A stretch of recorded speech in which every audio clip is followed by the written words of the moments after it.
morning, good afternoon, good evening. Welcome to today's Human Capital Webcast by the Conference Board.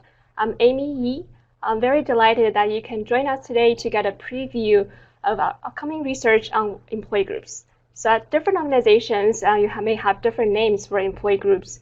Some organizations call it employee resource groups, and other organizations call it business resource groups, affinity network groups, or employee networks. So employee group is not a new concept for many organizations. It was actually first established in the United States in Rochester, New York at Xerox headquarters. It was co-designed by their CEO at that time, his leadership team, as well as a group of employees to have open discussion about equity and race. And they later expand the model into different affinities. And since then, many other organizations have a replicate model and to create their own employee groups. So by now, I think, especially in North America, the majority of organizations have some type of employee groups.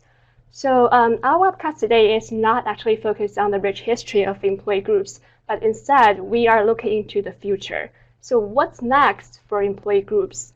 And specifically, we're interested in how employee groups are evolving in the D&I space and across regions, and how our group strategies, goals, membership structures, engagement, and participation of employee groups are evolving. So before I introduce my panel to share the key findings from our research, I'd like to go over some details to help you better participate in today's webcast. So first, I'd like to encourage you to actively participate in today's webcast by asking questions and sharing comments. And you can do so by typing your comments in the chat box. And the two panelists and I will be monitoring your comments, and we will try to address your questions during or towards the end of the presentation. And you can also download the presentation through the link that's at the bottom of your screen.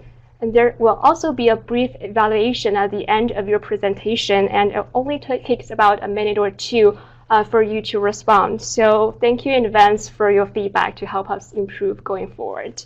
And the webcast will be made available on demand shortly after today's webcast, so you can access it anytime through the Conference Board webcast, and also you can invite your colleagues to watch the webcast.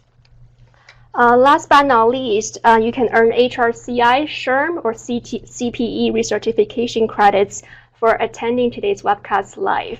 So please type your full name, email address, and specify the program in the space provided.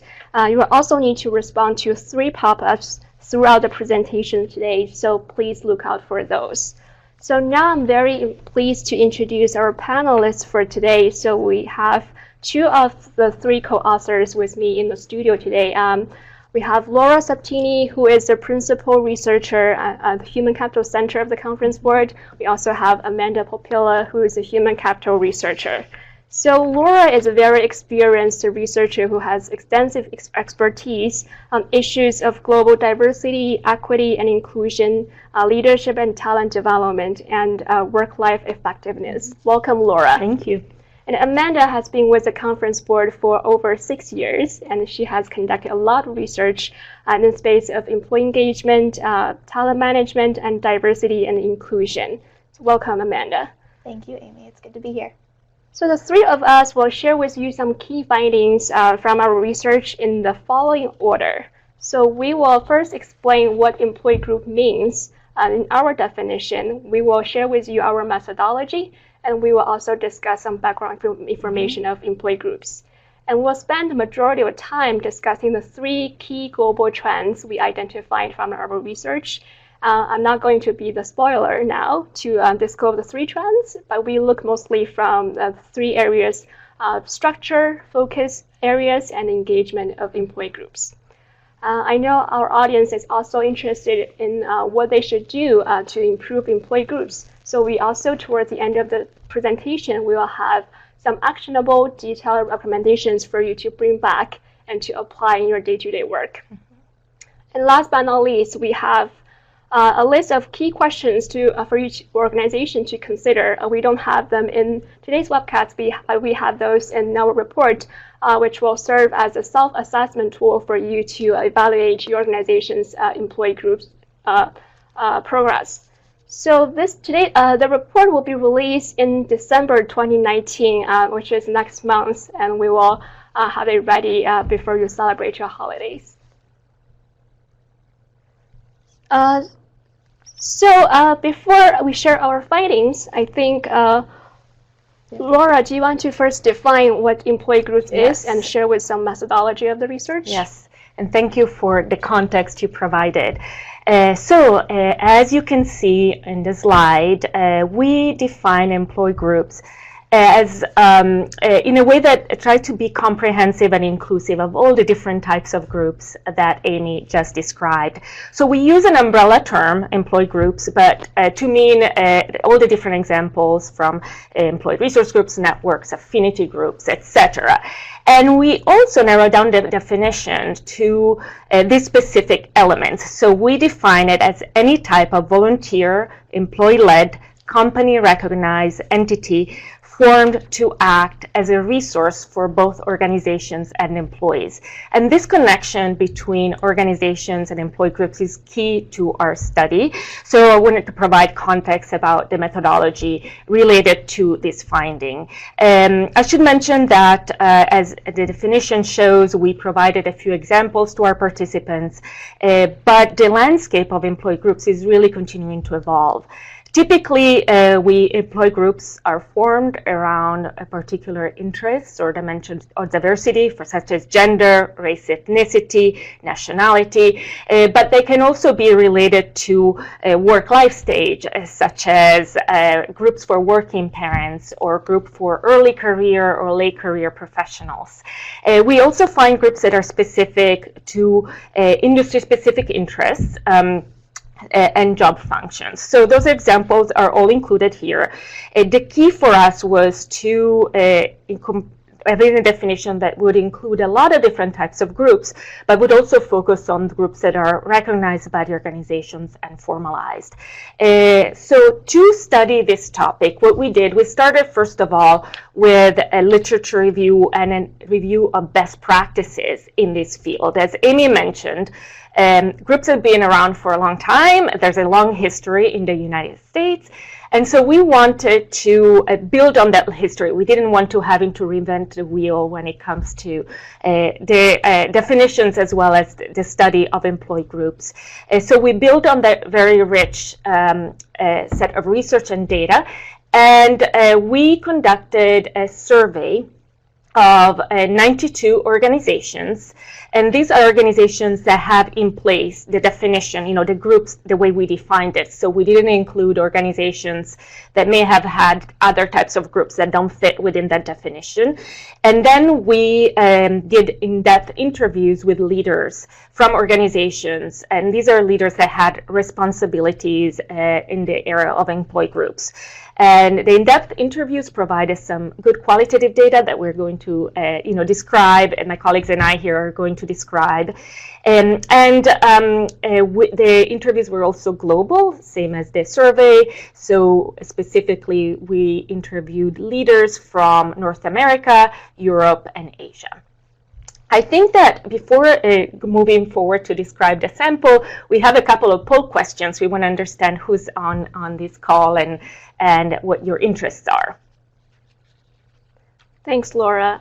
So we have two polling questions for our audience to respond. So the first question is, does your organization currently have formal employee groups? And we have four options. The first one is yes, established more than 3 years. Yes. Second one, yes, just starting 3 years or less. The third one, no, right now I'm thinking about it. And the fourth one is not even thinking about it. So we're seeing that the responses coming in. Mm-hmm. So we'll give another 3 seconds for our audience to respond. 3, 2, 1, we'll close the poll. All right. So we are seeing that the majority of our participants select the first choice. Yes, they have established employee groups, which or more than 3 years. Yes, yes, and that's helpful because a lot of the trends we're going to speak about, I think, can be useful for both organizations that are starting, but especially for organizations that have been have groups in place for a while and may be looking for new ways to engage their employees in these groups. And I think that's what we found in our survey as well. Most companies that we talked to had established groups, but they were looking to grow their groups or grow in different global areas. So I think that's pretty typical. Yes, it's reflecting to what we found in our survey. And I think our next question is about the global aspects. Yes. So let's look at the second question together. So if you currently have employee groups, are they global? Yes, most groups are global. Yes, but only a few groups are global. No, our groups are only in one region, and not sure as a fourth option. So we give a few seconds to respond.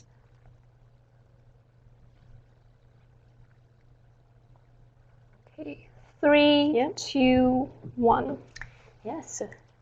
So I think most participants select no, our groups are only in one region, followed immediately by yes, but only a few groups are global. And part of the things that the report that is coming out in December will address is strategies and recommendations also for expanding these groups beyond one region and some of the best practices that we heard from companies. Before we get to the 3 themes that Amy mentioned, we wanted to describe the sample a little bit. I think that's helpful for the listeners to know where these data come from. We're going to start with a little bit of a distribution of our participants. So the very first row shows the percentage of respondents that had groups in those regions. As you can see, and this is also consistent with existing literature, North America is still prevalent when it comes to having groups in our sample, and to some extent you find that in other research as well. A majority, almost all basically of our respondents had at least one group in North America. However, as you can see from the first row, Europe and Asia are also catching up fairly quickly. So for our sample, there seemed to be increased interest, and many of our respondents had groups in those regions. The second row shows the number of groups across regions. So what this tells us is that probably because in the US employee groups have been in place for longer, there's more variety of groups, right? So what the numbers tells us is the number of types of groups that are in place across our organizations. So other regions seem to focus maybe on a couple of issues, and we'll talk a bit more about that. Anything else, Amanda? No, I think you covered. So we did find that the audience on this call today, it seems like, has mostly one region. And I'd be curious to know if that's just because the organizations are in only one region, or if they're global organizations and just haven't branched beyond. But we will speak specifically about how to grow in different regions, but we also have some findings that covered growing, the type of group offered, or how you look at employee groups and what might be changing for some organizations. Exactly, and ways to include a lot of different parts of the organization. So the next slide, okay, this is going to look very busy, so bear with us. It's just to get a sense of the types of groups that are in place in our sample. As you can see, gender is really still a key issue for many of these employee groups. This is not surprising. We find that also when we look at diversity and inclusion strategy across the organization. But what's interesting about this is that it's really very prevalent across our region. So the prevalence of gender stands out a lot. LGBTQ plus is also getting a lot of interest. The other dimensions, or the other topics and focus areas that we have in our slide tend to be more region specific. So race ethnicity, for example, tends to be more prevalent and more meaningful in the US and in a few countries where you can track that type of background information about your employees. Disability, again, can vary from one context to the other. But the point, I guess, of these slide and this overview is that there are a lot of different types of groups that are varying quite a bit across different regions, but there's also consistency across region. Yes.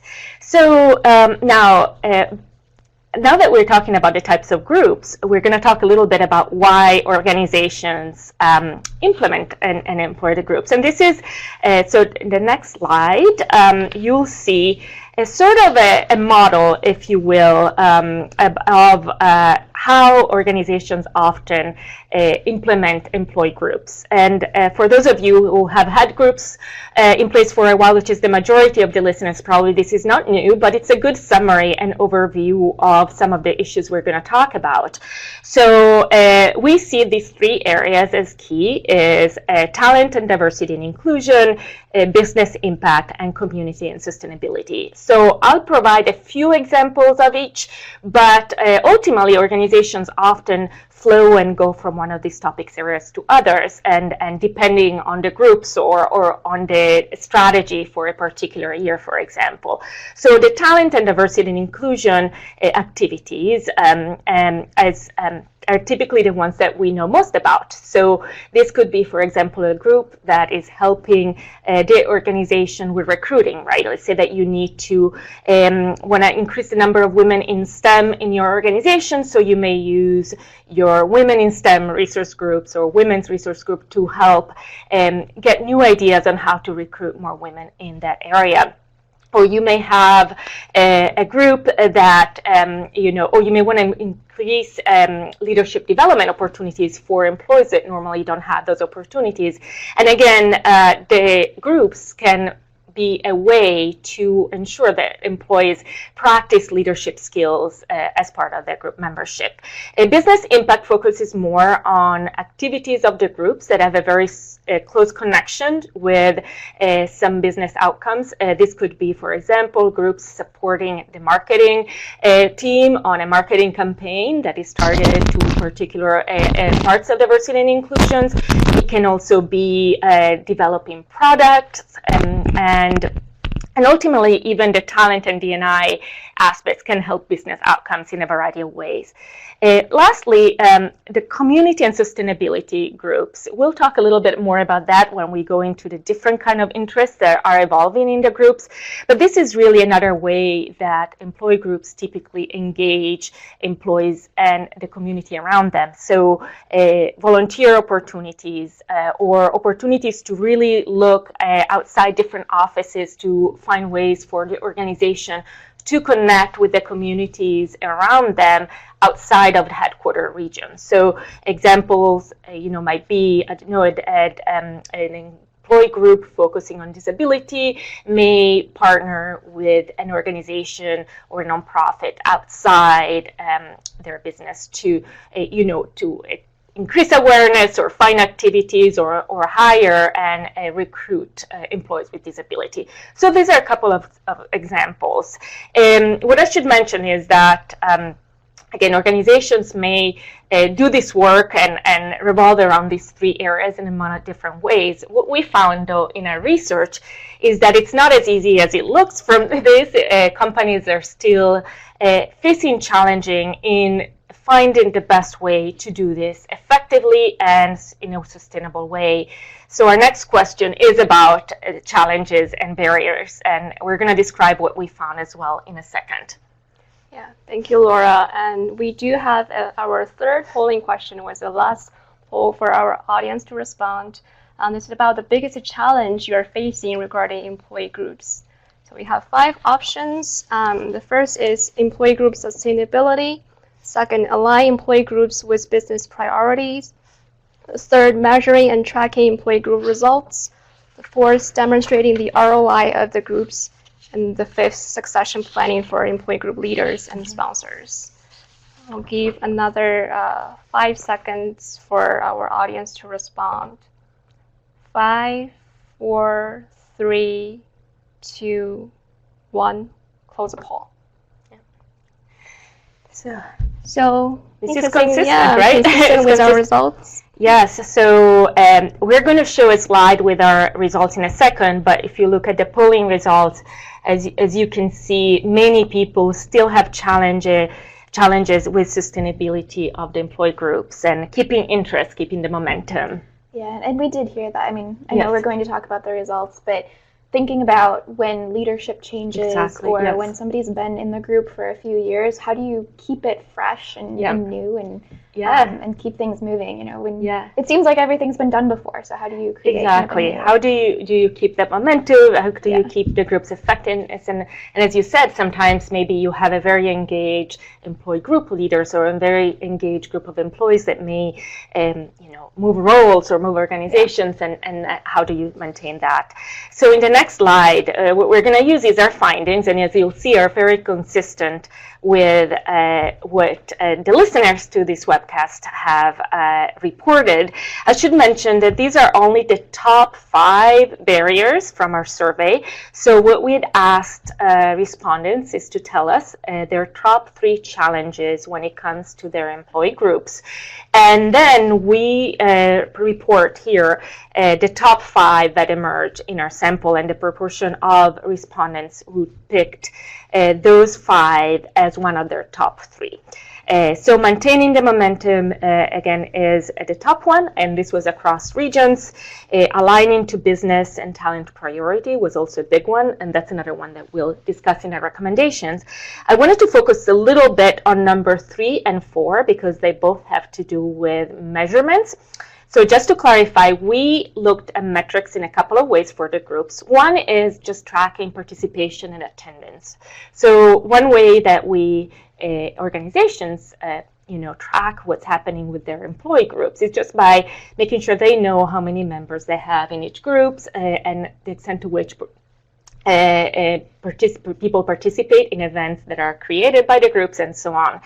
But the other elements, and this is what these questions get to, has to do with measuring the impact of the groups when it comes to goals or whether talent goals or activities. So how do you measure whether the groups are a helpful tool for organizations when it comes to diversity, inclusion, talent, engagement, and so on? So those 2 elements seem to stand out fairly consistently as a challenge. And we will provide some recommendations later on, but I just wanted to highlight that. And in the next slide, and again, this is another one of those busy slides, but what I wanted you to pay attention to is the very first line that shows that while a majority of organizations in our sample did track membership and participation for activities, very few of them actually connect employee group membership and participation with other human capital metrics, such as employee engagement, retention, and turnover. So we see this really as a potential opportunity for many organizations to figure out how to do this a little better, and because that can also help improve the groups. Yeah, and I do just want to reiterate, I know Amy mentioned that this report is being published next month. So you're seeing the very preliminary slides. This is actually the first group we've presented this data to. So I'm sure we'll have prettier slides moving forward. Exactly. But you are a lucky audience to hear it. Yes. Thank you for clarifying. Yes, these are still literally taken from our drafts, but the results are final. But we'll definitely do a little bit more refining of the tables and figures in our next results.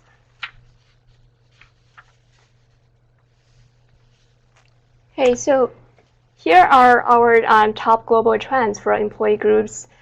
So the first one is we see that interest in employee groups is still strong and continue to grow globally. And the second trend is employee groups are evolving to respond to workplace and workforce changes. And the third one is employee groups and organizations are finding new ways of fostering inclusion across and beyond those groups. So now we'd like to turn to Amanda to explain to us the first 2 trends. Thank you, Amy. And I don't have the ability to move my slides, so I'll ask you to move for me. But as Amy mentioned, the first trend is that interest among groups is still strong.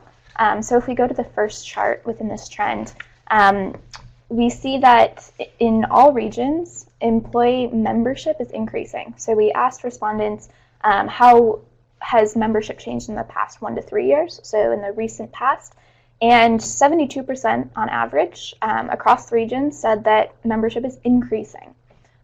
So this is, the current employee groups that are in place are gaining traction, gaining membership.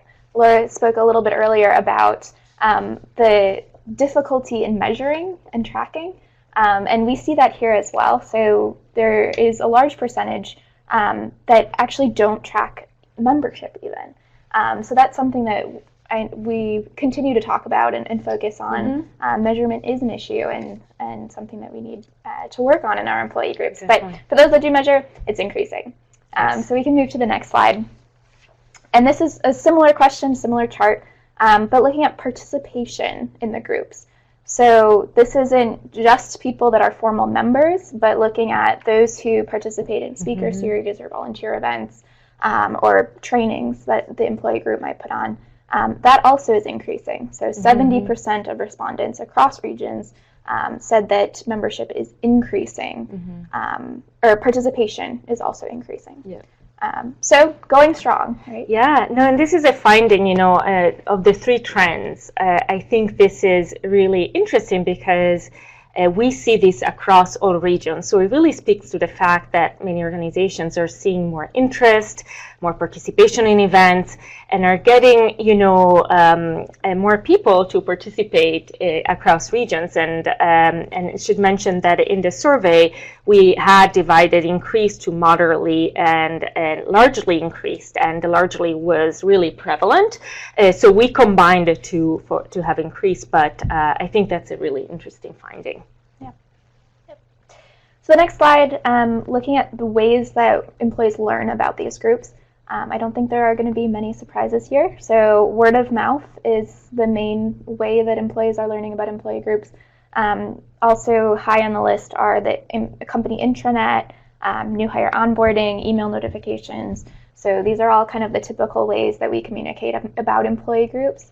And we did hear in some of the interviews a little bit of questioning or dissatisfaction. Maybe are there other ways that we can communicate, or how do we get the word out? Especially in a new region or about a new group. Yep. And besides these methods that are listed on the slide here, we didn't hear too many other newer innovative ways to talk about groups. But maybe something, if any of you have any suggestions, type them into the box, because we didn't hear much. Anything to add? No, it's actually interesting to me that the word of mouth is the number one choice. I think that ties to our third trend, which is the imperative to foster broader inclusion across our entire organization to increase member participation. Absolutely. Definitely. Yep. Definitely. And the only one quick thing to add is, the challenge of word of mouth as a sole tool is that it may impact the consistency of communication. So the recommendations why word of mouth is definitely one tool that is very helpful, because employees, whether enthusiastic or engaged in these groups, may have a lot of great things to say. It's always helpful to have some formal messaging around the groups. Otherwise, it's easy to, to keep the information not as consistent across regions or groups. Yeah, and I think we're going to talk later too. I know we're kind of stealing all of our thunder right now, but we're going to talk about kind of other forms of groups and virtual groups, and looking at the types of workers and the type of work that is prevalent in the future. So getting the word out is going to become harder when not everyone's in the same location. We're looking at global groups, virtual workers. So we'll have to keep thinking about that. So we can go on to trend 2. This is how employee groups are evolving. We're looking at, so Laura presented some of the kind of more common employee groups now, and we also asked about upcoming groups. So what types of groups are you looking to add in the future, or what were the most recent additions? And so we can go to the next slide. This is just reiterating the common groups now. As Laura mentioned, 90% of of our respondents have groups for women.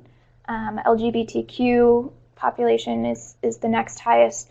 And we can see, there are some differences over regions, but overall, these are the most common, and these were really the first groups that were formed as well. We talk a little bit about the history in our report. The history.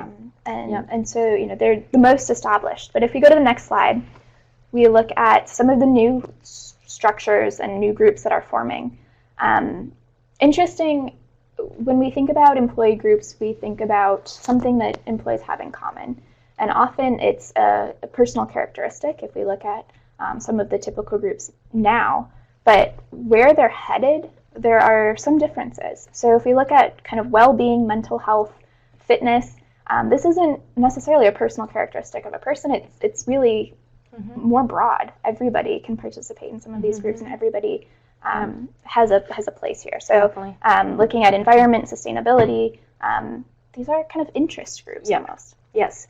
And again, not to steal the thunder to the next trend that we'll be talking about, but even the more sort of, I'm using air quotes, traditional groups or groups that have been in place for a while, even the ways in which organizations are implementing those groups is changing. So most organizations we spoke to have a structure that allows for everybody to really attend a meeting. So if somebody is interested in a particular topic or wants to be an ally and participate, there's that opportunity. So these new structures and interests are not replacing necessarily what we already seen in the field, but actually they're being added. They're sort of augmenting and creating more opportunities for organizations.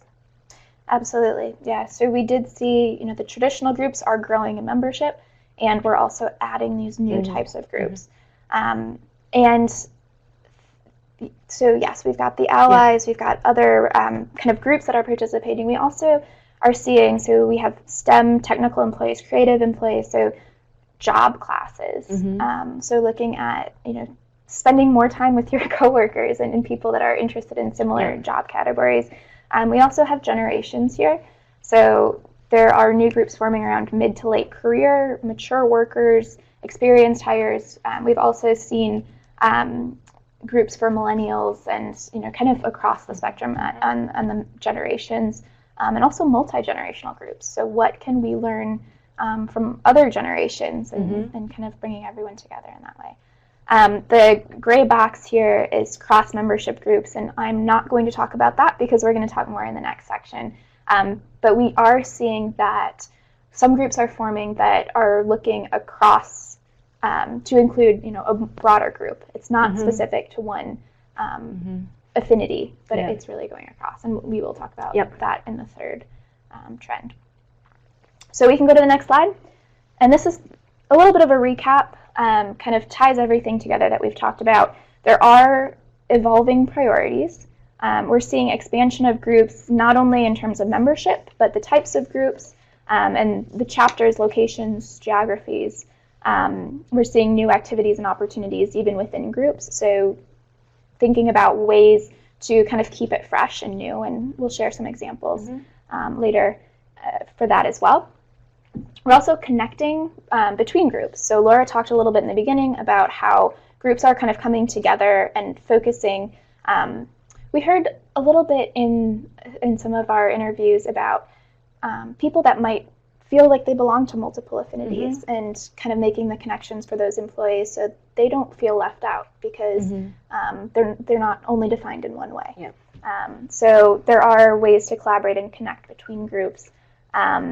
Connecting with allies, engaging new talent. So we talked about virtual workers, unionized workers, a little bit about contingent workers as well. So they're not employee groups because contingent workers are not employees, but looking at ways to connect these other types of workers that are more prevalent. And just to add a little bit of qualitative insights, we did hear and we spoke with some organizations that were trying to figure out ways to engage contingent workers and those in events or in activities. So for those, typically these employee groups, exactly because they're structured within their organizations and are called employee groups, sometimes might be a challenge of engaging workers or other people, other talent within the organization, but we're seeing some trends where many of the leaders we interviewed are trying to make that more inclusive in that sense. Mm-hmm. Yep. And then the last priority on this page is the business and talent alignment. So enhancing the alignment to business goals and strategies and capabilities and skills. So we did hear in our interviews a lot about how do you kind of develop employees and employee group leaders, and kind of how do you make it, I guess, kind of a reward for participation. So we had one organization that had a specific training for leaders of employee groups. And so making it kind of a recognition that you're a leader of these groups, and you kind of get your own development training for that. So different ways to align with the business priorities. Laura, you talked about marketing messages and involving employee groups in some of the business challenges and strategies. So one of my favorite stories there was around the employee group focused on LGBTQ populations, and they brought the employee group in to review their marketing messages to those populations. And this company, got suggestions and recommendations from the employee group just on language to use and how to speak to these populations and improve their messaging. So I think there are some really good examples about how businesses are evolving these groups and using them in more than just activities and volunteer. And as you mentioned, I saw this might be a good time. There was a question. We're going to answer the different questions later on, but one question that speaks a little bit to what you just described. Somebody had asked about visibility and what does it mean for groups to be helping with visibility. And so the ways that we heard the stories and the way we look at this is, first of all, by working on these different business issues and marketing issues, employees in the groups and group leaders may get opportunities to become visible to their senior leaders, or even have access to different parts of the business. So working in different areas of their business and learn more about their own organizations. On the other side, the other thing that we heard is that even leaders and senior leaders who are engaged in these groups may benefit from getting a pulse of what's happening within the organizations and within these groups. So that's another way that visibility is sort of, as I see it, is for both employees, and definitely a great opportunity for employees who are interested in growing within the organization, but also provides visibility to the senior leaders, right? That they can get a sense of the key issues and things that are happening. So I don't know if that answered the question that was on the board, but it reminded me from your example. Thank you. So thank you, Amanda, for sharing the new and evolving priorities that we identified from research, and also Laura for addressing the question from our audience, and still encourage our audience to send us questions. We'll try to address them towards the end of the presentation. So now I'd like to talk a little bit more about the third trend, which is organizations and employee groups are finding new ways of fostering inclusion across and beyond groups. So we earlier on we did a polling question asking what's the biggest challenge in your organization in terms of employee groups, and the top choice is consistent with our survey results, which is employee group sustainability. And a lot of organizations find that in order to manage and maintain the effectiveness and sustainability of groups, it's imperative for them to foster broader inclusion across the entire organization. So here are on the screen the 4 strategies that organizations are adopting to foster inclusion beyond and across groups. And the first one is open membership structure. With open membership structure means that the structure allows the employees, regardless of their identity, as long as they have interest in a certain topic or a certain affinity, they're able to join any groups they are interested in.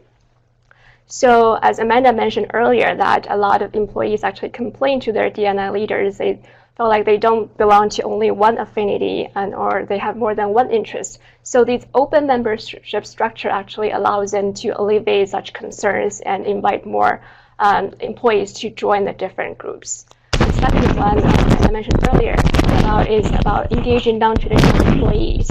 So I know that the word non-traditional means different things in different contexts, but for our study and our research, we primarily focus on two populations, which one is the remote employees and second one is the hourly workers. So as more organizations are expanding into different regions and also adopting like teleworking policies and programs, so they realize that virtual participation of employee group events is no longer just something nice to have. So one financial service companies, they actually, for each region, they create a virtual chapter for each of its employee groups as a way to encourage everyone to participate in the discussions as well as events organized by the employee groups. In terms of hourly workers, it's a bit trickier. But we've seen that a lot of manufacturing organizations actually struggling with engaging their factory workers.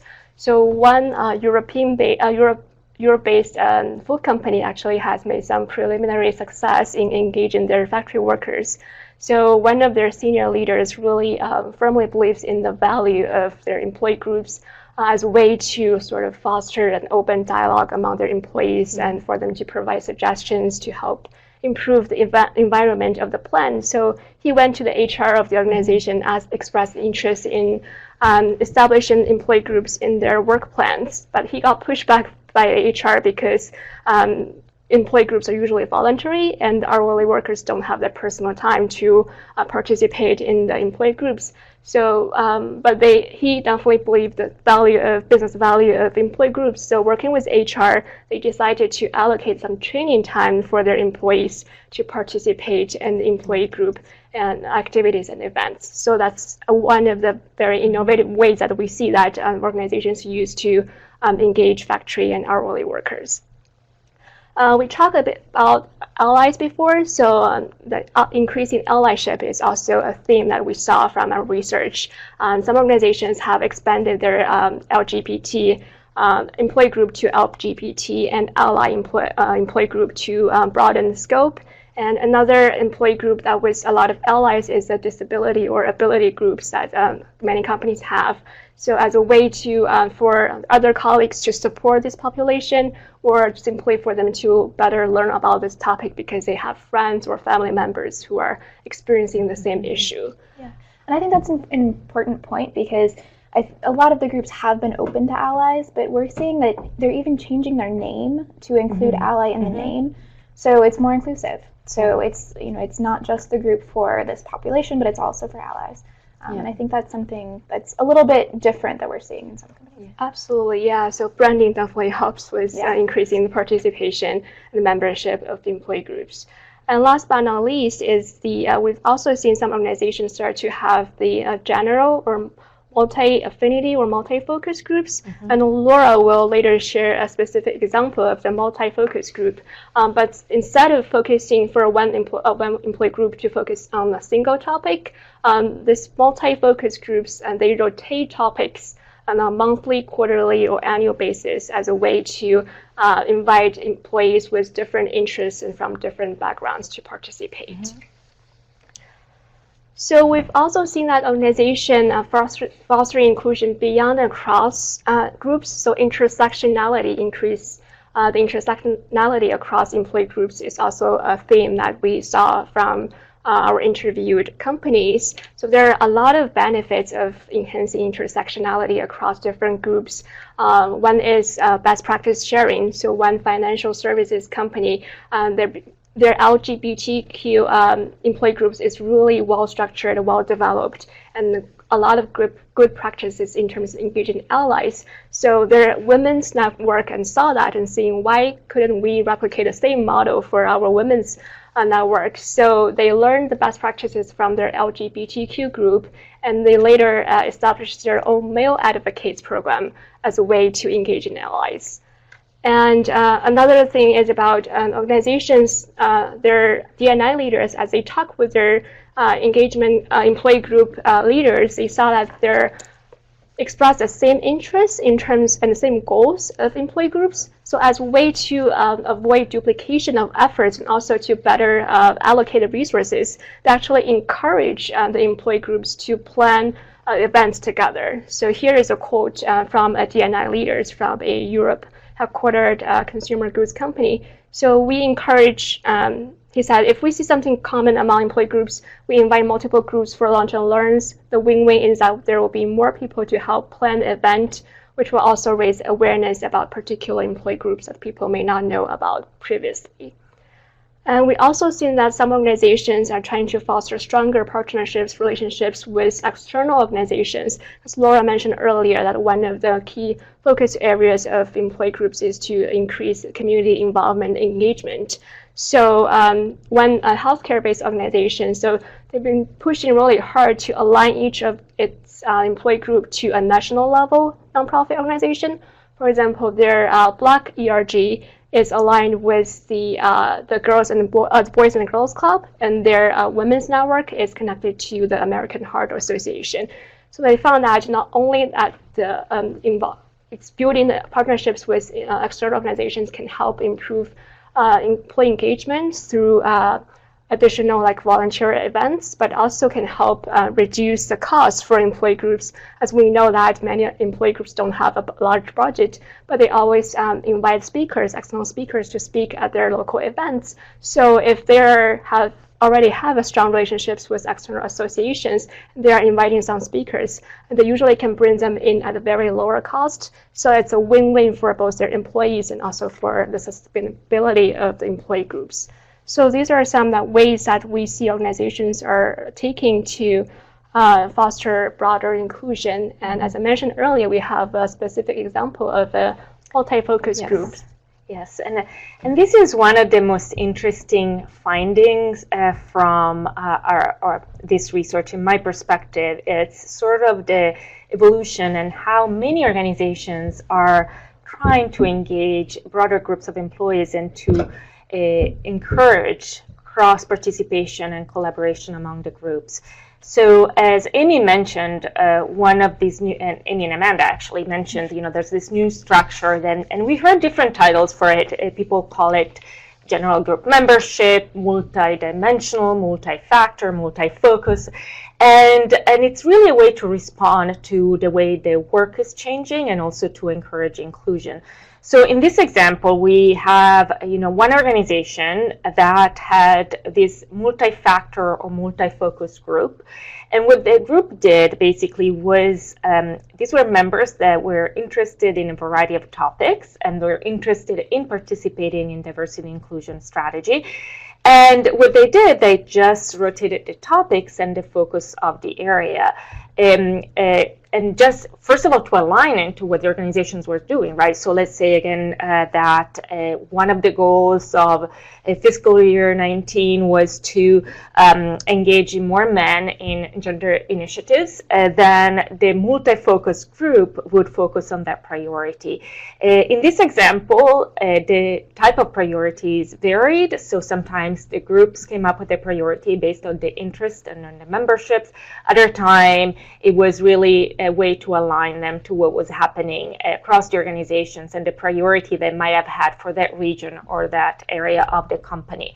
The other way, and I should mention, this one structure of that, it was really interesting, and what we found is that this was useful for organizations that may have very dispersed workforces, where they may not have, for example, enough people in one office to create a lot of different groups. So in that case, they can engage everyone interested in participating in these activities and in contributing to the strategy.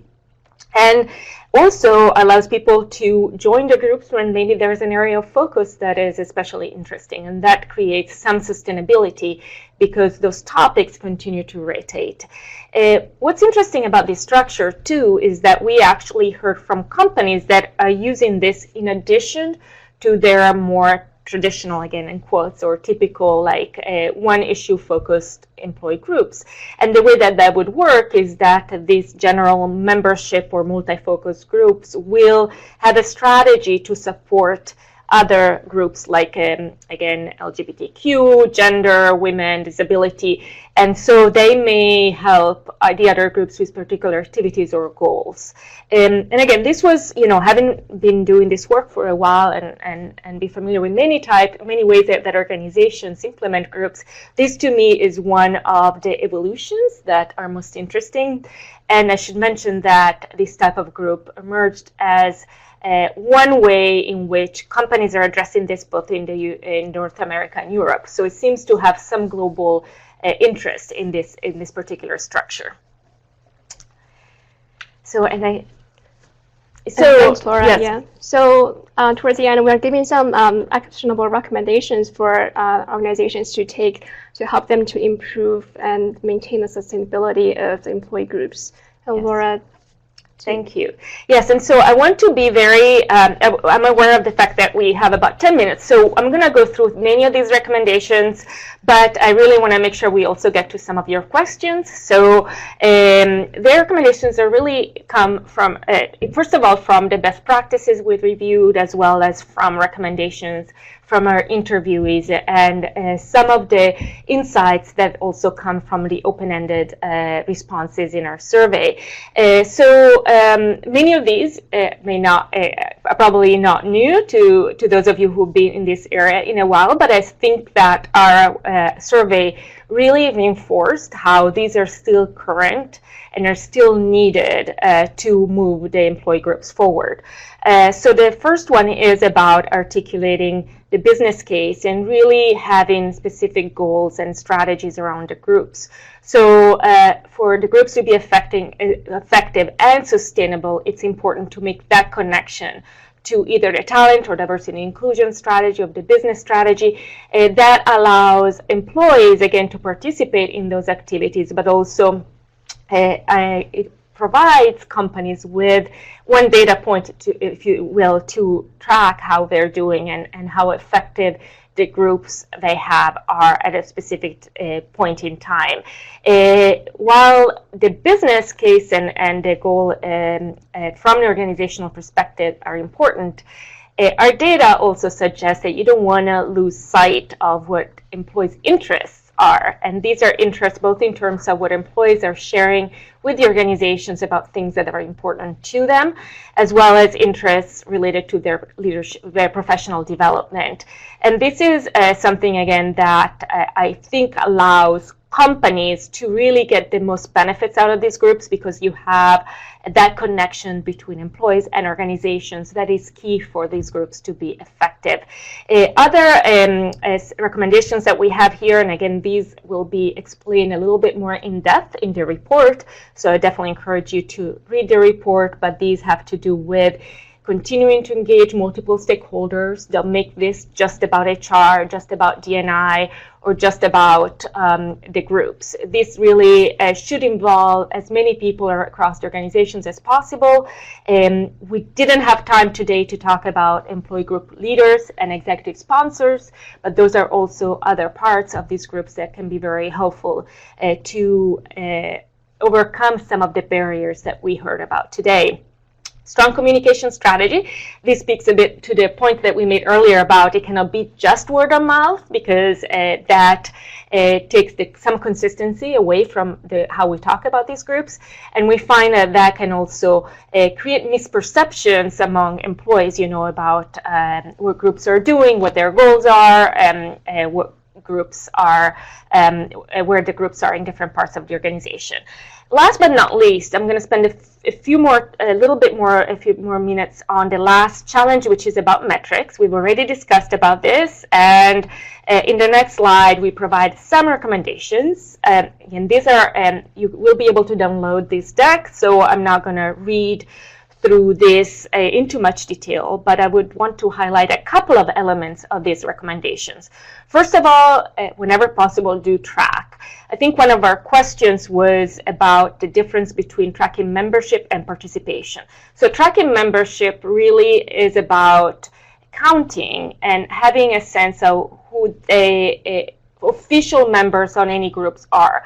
So many companies may have a bylaws that they do when they create a new groups where there's a tracking mechanisms that are integrated in those bylaws. And so that's just saying, let's say the Latino groups in the U.S. has these many members and these many chapters, and that allows you to see how the membership is changing and evolving across the years. Participation, it's, if you will, a little bit more simpler in some ways. That's just the extent to which all employees outside of the groups, including in the groups, participate in the events. So let's say that the multicultural groups puts together an event, Lunch and Learn. A way to track that outcome would be to just make sure you know how many people are attending. And if you have surveys that you can give to those groups to see if the content was useful, for example, that provides automatically some data that you can use to assess how your groups are doing. So those are the two examples of membership versus participation that I hope they're helpful. And participation could also be a webinar such as this one, where you track who's attending. And so if a women's group, for example, puts together a webinar about a topic of interest, and you can track who participates and attends the webinar. The other set of recommendations that we have in terms to measure is if you can divide up short and long-term goals. Oftentimes we're focusing on the long-term goals, right? Change in representations, change in attrition, and so on. But those particular goals typically take a while to really show up. So it can be like 2 or 3 years since you started an initiative to see the outcomes there. So to keep track of how things are going, we recommend having those short-term metrics and sort of seeing how they go so that you can adjust your groups or activities as needed. And so that's, I think, the key elements I wanted to go through now. If my colleagues have anything to add, or we can move to the questions from the audience. We only have a couple minutes left, Okay. so let's try to get to a couple questions. I think we probably have addressed most of the questions during our discussion. Thank you both for doing that. And I've seen that one of our audience also responded to another audience question as an example. That's great. Perfect, thank you. Yeah. Yes, and one question that I saw earlier was about the benefit versus drawbacks of having employee groups. I think the one thing that I say, and it came out also from our interviews, is that it's not as much the what is the how, right? With many diversity and inclusion and talent initiatives, it's really how you're implementing the groups. So if groups are, you started groups and there's not a lot of structure or integration, it can, create resistance to the groups or negative messages around the groups. And we did hear from organizations that saw these groups, for example, as excluding those who do not identify with membership. And as it's clear, I think, from what we described today, that's most times is really not the case. These groups are ways that organizations can highlight key talent issues and diversity and inclusion issues they have and encourage everyone to participate. So I think the drawbacks really depend on how the organization are implementing. I agree, and I would say across really multiple areas in human capital, not just employee groups, but we're seeing a trend towards inclusion. In our employee engagement research, if you're familiar, we produce a piece of research each year on employee engagement, and this year we're focusing on the intersection between inclusion and engagement. And we're seeing trends there too towards, it's about including people, and you can't, a lot of people that we're interviewing for that research are saying that you really can't have engagement without inclusion, especially nowadays, and especially with all of the diverse groups that we have in organizations. So I think that's a trend that we're seeing here as well. It's got to be about inclusion, and it's not about one group or one affinity, but it's really about including everyone. That's another great piece of research in the pipeline by the same team, so we look forward to presenting on that. Join us next year. And exactly. And very quick before we wrap up, that I should also mention that we built this report and our findings on a lot of great resources. So for those of you who might be a little early in your journey in establishing groups, we will have a list of resources that you can use to learn more about the basics of employee groups. I know we are at the top of the hour, and really thank you to Amanda and Laura for joining today's rich discussion. And also thank you our audience for staying online for the most of the time, and also by asking questions and sharing comments. So a quick shout out to our next Human Capital Watch webcast is on different solutions to solve the labor shortages problems. And mark your calendar, it's on December the 12th at 11 a.m. Eastern Time. The webcast will be delivered by our colleagues, Scott Levener from the economics teams, also Robin Erickson from the Human Capital Center.